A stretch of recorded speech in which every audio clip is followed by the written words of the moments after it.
स्वागत है आपको एक बार फिर से मेरे YouTube चैनल पर।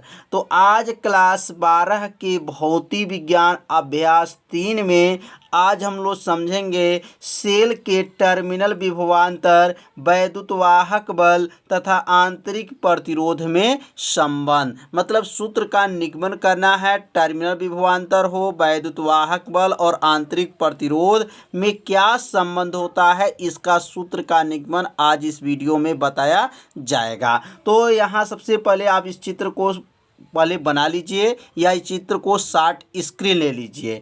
तो यह जो बना हुआ है देखेंगे यह आंतरिक प्रतिरोध है। कैसे पता चलेगा कि यह आंतरिक प्रतिरोध है? क्योंकि यह बॉक्स में जब रहता है तो यह आंतरिक प्रतिरोध है और आंतरिक प्रतिरोध को स्मॉल आर से प्रदर्शित करते हैं। और यह जो है बाह्य प्रतिरोध है क्योंकि यह जो है कैपिटल आर से प्रदर्शित किया जाता है। और यहाँ एक सेल लगा है, उस सेल में वैद्युत वाहक बल क्या है? ई है। और इसमें बहने वाली जो धारा जो है, इसमें बहने वाली धारा क्या है? आई है। और यहाँ पर ए मीटर लगा हुआ है और यह जो है कुंजी लगा हुआ है। कुंजी जो ऑन और ऑफ करने के लिए प्रयोग किया जाता है। तो अब इतना जो चित्र में जो देखे हैं वह चित्र में देखने के बाद से इसमें माना लिखा जाएगा। और माना कैसे लिखेंगे? क्योंकि जो चित्र में आपको दिखाई दे रहा है उसी को माना को लिखा जाता है। तो लिखेंगे माना किसी सेल का वैद्युत वाहक बल क्या है? ई है। आंतरिक प्रतिरोध क्या है? स्मॉल आर है। बाह्य प्रतिरोध क्या है? तो कैपिटल आर है। तो यहाँ नोट कर लीजिए,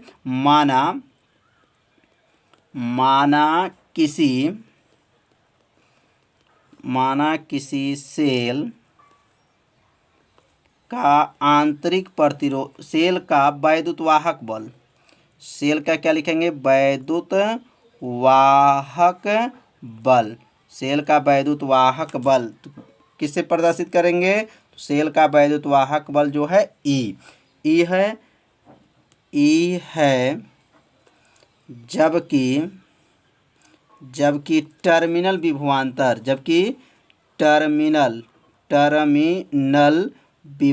देखिए ये भी लगा हुआ है।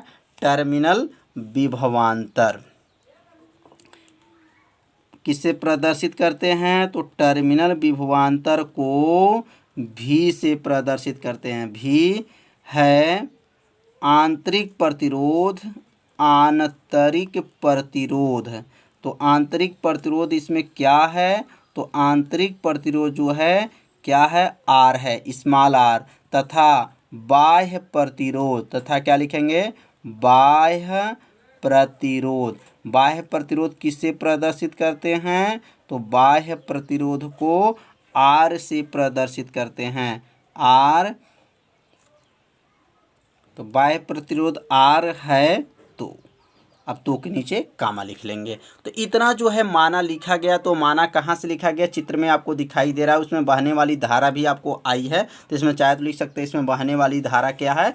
आई है। तो अब यहाँ लिख सकते हैं सेल द्वारा किया गया कार्य। अब यहाँ लिखेंगे सेल द्वारा, मेन जो है यही सूत्र आपको याद रखना है। सेल द्वारा किया गया कार्य, किया गया कार्य। तो यहाँ पर जो कार्य किया जा रहा है सेल द्वारा, तो दो प्रकार का किया गया कार्य है। इसमें जो है आंतरिक कार्य है और एक क्या है? बाह्य कार्य हो रहा है। माने इसके अंदर भी कार्य हो रहा है और इसके बाहर भी जो है कार्य हो रहा है। तो यहाँ लिख देंगे सेल द्वारा किया गया कार्य बराबर सेल के अंदर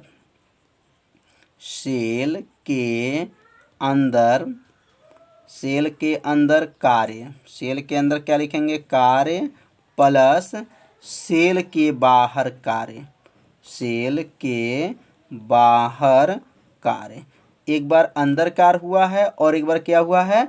बाहर कार्य हुआ है। तो अब यहाँ लिखने के बाद से अब यहाँ सेल द्वारा किया गया कार्य किससे प्रदर्शित करते हैं? तो सेल द्वारा किया गया कार्य को W से प्रदर्शित करते हैं।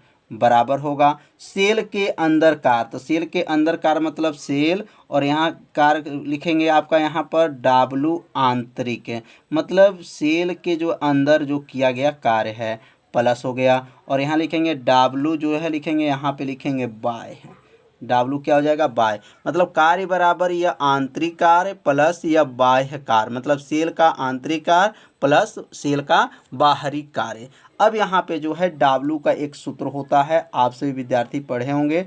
W बराबर क्या होता है, तो W बराबर जो है, जो कल के वीडियो में बताया गया था, W बराबर क्या है, EQ। मतलब सेल का वैद्युत वाहक बल किसे कहते हैं, तो इसी सूत्र से बनाया गया है। सेल के वैद्युत वाहक बल मतलब ऊर्जा बटा क्या था, आवेश था। तो यहाँ जो है W बराबर क्या है, EQ होता है। अब यहाँ Q बराबर एक सूत्र होता है, IT होता है। तो अगला लाइन भी लिख सकते हैं, W बराबर लिख सकते हैं E, और Q के जगह पे क्या लिख सकते हैं, IT। Q का सूत्र क्या है, धारा गुणे समय होता है। तो अब यहाँ पे जो लिखेंगे, अब W को हटा देंगे और इसके स्थान पे क्या लिखेंगे, यहाँ पे लिखेंगे EIT हो गया, बराबर। अब W जो है आंतरिक है, आंतरिक मतलब अंदर, आंतरिक कार्य मतलब क्या है, अब यहाँ लिख लेंगे V-IT। अब यहाँ V-IT कैसे हो गया, तो यह जो है सेल के अंदर जो हमारा वोल्टेज होता है, विभवांतर होता है, इसे क्या करेंगे, V- से प्रदर्शित। आंतरिक है तो डैश से, और बाह्य है जो है तो इसे VIT नोट कर लेंगे। तो यहाँ से जो सूत्र हुआ है WEIT, मतलब ये सेल का वैद्युत वाहक बल है। तो और अगर यहाँ पे देखेंगे सेल के जो बाहर जाएंगे, सेल के जो अंदर आंतरिक में जब जाएंगे, अंदर जाएंगे, तो यह जो हमारा विभवांतर क्या होता है, V- होता है। और से जो बाहर होता है, सेल के बाहर जो कार्य होता है, उसमें विभवांतर क्या होता है, V होता है। तो यहाँ थोड़ा सा आपको ध्यान देना है कि V-IT प्लस VIT कैसे बना, मतलब इसी सूत्र से बना है। E के जगह पर क्या लिख सकते हैं, V लिख सकते हैं। तो यह कब लिखते हैं, जब आंतरिक हो तो V- और बाह्य हो तो क्या लिखते हैं, V लिखते हैं। अब यहाँ से दोनों में आप ध्यान से देखेंगे तो कॉमन आपको दिखाई दे रहा है। दोनों में कॉमन क्या दिखाई दे रहा है, तो EIT बराबर, इसमें से IT कॉमन दिखाई दे रहा है। IT अगर इसमें से निकल जाए तो क्या बचेगा, V- प्लस V बचेगा। अब यहाँ से चाहे तो IT से IT को आप काट सकते हैं, IT से IT कट जाएगा। तो अगला लाइन क्या बनेगा आपका, यहाँ बनेगा E बराबर हो जाएगा V- हो जाएगा प्लस जो है V हो जाएगा। अब यहाँ V बराबर सूत्र क्या होता है, तो अब यह आंतरिक है, मतलब आंतरिक मतलब सेल के अंदर का जो है यह विभवांतर है। तो सेल के अंदर का विभवांतर V- से प्रदर्शित करते हैं। तो V बराबर ओम के नियम से क्या बनेगा, IR हो जाएगा। यह R क्यों स्मॉल रखा गया है, क्योंकि यह जो है आंतरिक है, अंदर है, अंदर का जो विभवांतर V- है तो आंतरिक प्रतिरोध क्या होता है, R हो जाता है। तो अब यहाँ पे लिख लेंगे अगला लाइन, E बराबर होगा V- को हटा देंगे और इसके स्थान पे क्या लिखेंगे, IR प्लस क्या होगा, V होगा। या इसको एक लाइन और लिख सकते हैं, E बराबर होगा, E बराबर क्या हो गया, V प्लस IR हो जाएगा। I क्या होगा, R। तो यह जो सूत्र आ गया, यही जो सूत्र है सेल के टर्मिनल विभवांतर, वैद्युत वाहक बल, आंतरिक प्रतिरोध में संबंध, यह तीनों संबंध इसके अंदर है। बस थोड़ा सा आपको यहीं पे ध्यान देना है। आंतरिक है तो V- का प्रयोग करते हैं, बाह्य है तो V का प्रयोग करते हैं। IT कॉमन लेंगे, IT से IT को काट देंगे, E बराबर V- प्लस V होगा। V- का मान किसके नियम से, ओम के नियम से यहाँ पे नोट करेंगे। यहाँ से जो है V को आगे कर लिया गया है और IR को जो है पीछे किया गया है। आप यहाँ भी लिख सकते हैं, यहीं तक भी सूत्र हो सकता है, तो एक लाइन और भी सूत्र को बढ़ा सकते हैं। तो यह सूत्र कैसा लगा निगमन, आप सभी विद्यार्थी जरूर कमेंट कीजिए, वीडियो को लाइक कीजिए। अब इसी सूत्र की सहायता से अब हम लोग परिपथ में विभवांतर की गणना करेंगे, सेल का आंतरिक प्रतिरोध की गणना करेंगे, सेल के अंदर धारा की गणना करेंगे। तो कैसे करेंगे, अब एक एक सूत्र का निगमन, छोटे छोटे सूत्र का निगमन है, तो आप सभी विद्यार्थी एक एक लाइन अपने कॉपी में नोट करते भी चलिएगा। तो परिपथ में विभवांतर, विभवांतर का मान कैसे निकालेंगे, तो यहाँ लिख लेंगे विभवांतर का मान। तो अभी हम लोग जो पढ़े हैं, सेल का वैद्युत वाहक बल कितना आया था, तो सेल का वैद्युत वाहक बल आया है E बराबर V प्लस क्या होता है, आई आर होता है, इसको या कर लेंगे। या करने के बाद से इसको यहाँ नोट करेंगे भी प्लस आई आर बराबर क्या होगा, ई हो जाएगा। मतलब ये दोनों मान बराबर हैं, तो यह जो है भी प्लस आई आर को यहाँ बराबर के आगे नोट करेंगे, ई को पक्षांतर किए कर लिया गया। ये दोनों मान आपस में क्या हैं, बराबर हैं। अब ये जो है आई आर जो है प्लस में है, पक्षांतर करेंगे तो क्या बनेगा, माइनस हो जाएगा। तो भी बराबर क्या बन गया, ई माइनस हो जाएगा और आई आर हो गया। तो यह जो सूत्र बन गया किसका है, तो सेल का विभवांतर का मान निकालना है। तो अब इस सूत्र की सहायता से टर्मिनल विभवांतर का मान निकल जाएगा। भी बराबर क्या होगा, ई माइनस क्या होता है, आई आर होता है। अब यहाँ लिखेंगे परिपथ में वैद्युत धारा का मान। तो यहाँ नोट कर लीजिए, अब परिपथ में वैद्युत धारा का मान। अब हम लोग यहाँ पर परिपथ में जो है वैद्युत धारा का मान क्या होता है, अब इसका निगमन करेंगे। वैद्युत धारा का मान, तो अब जो सूत्र बना है सेल का वैद्युत वाहक बल, इसी सूत्र से इसको बनाना है। तो हम लोग क्या पढ़े हैं, सेल का वैद्युत वाहक बल ई बराबर क्या होता है, भी प्लस आई आर होता है। इसको या लिखेंगे, या लिखने के बाद से क्या लिखेंगे, भी प्लस आई आर। भी प्लस क्या हो जाएगा, आई आर हो जाएगा, बराबर क्या होगा, ई होगा। अब यहाँ पे जो है किसको पक्षांतर करेंगे, तो भी को जो है अब पक्षांतर कर लेंगे, क्योंकि इसमें किसका मान निकालना है, धारा का मान निकालना है। तो अब क्या हो जाएगा, यहाँ पर आई आर बराबर ई माइनस भी हो जाएगा। अब किसको रोक लेंगे, तो आई को रोकेंगे, बराबर क्या हो जाएगा, ई माइनस भी बटा और आर क्या हो गया, नीचे चला गया। तो यह सूत्र किसका बन गया, तो यह धारा का सूत्र बन गया। परिपथ में धारा का गणना करना हो तो कैसे गणना करेंगे, किस सूत्र से, तो आई बराबर ई माइनस भी बटा क्या हो गया, आर हो गया। तो समझ में आ रहा होगा सूत्र, एक एक लाइन आपको बताया जा रहा है। तो अब हम लोग सीखेंगे सेल का आंतरिक प्रतिरोध कैसे गणना करेंगे। तो यहाँ नोट कर लेंगे, सेल का आंतरिक प्रतिरोध, सेल का आंतरिक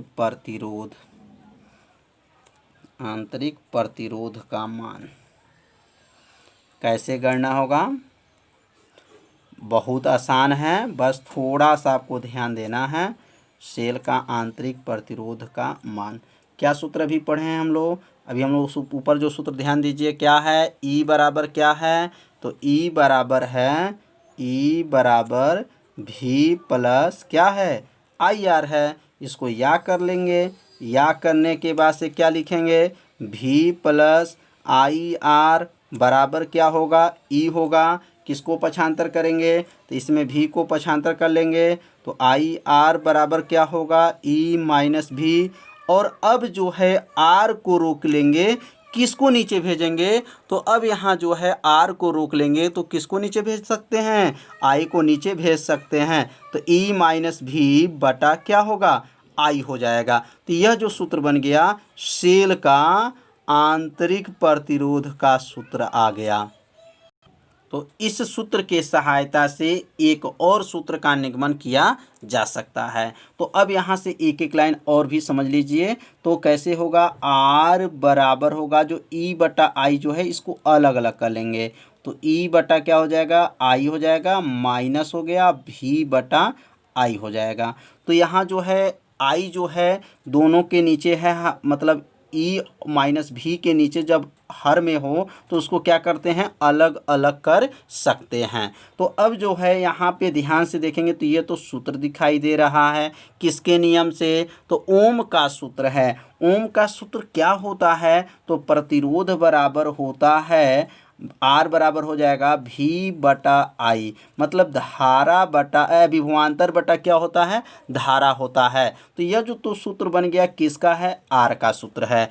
और यहाँ एक सूत्र बन जाएगा, अगर आई को हम पक्षांतर कर दें तो आई बराबर क्या बनेगा, भी बटा क्या हो जाएगा, आर हो जाएगा। तो यहाँ पे जो है दो सूत्र आपको लागू किया जाएगा। अब दोनों सूत्र को ध्यान से आप सभी विद्यार्थी समझिए, जहाँ भी आपको समझ में नहीं आएगा वहाँ पे तुरंत जो है कमेंट कर सकते हैं। तो अब यहाँ क्या होगा, ई बटा आई को हटा देंगे, इसके स्थान पे क्या लिखेंगे, भी बटा आर हो जाएगा, माइनस हो गया और ये भी अपान आई क्या बनेगा, यह आर बन गया।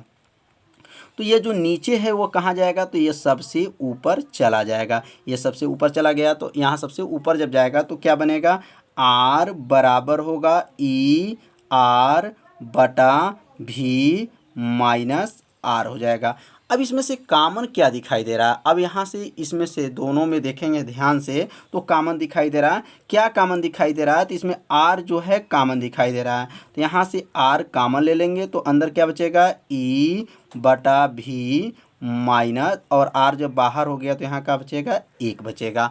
तो यह जो सूत्र आ गया सेल का आंतरिक प्रतिरोध का, यह भी सूत्र है।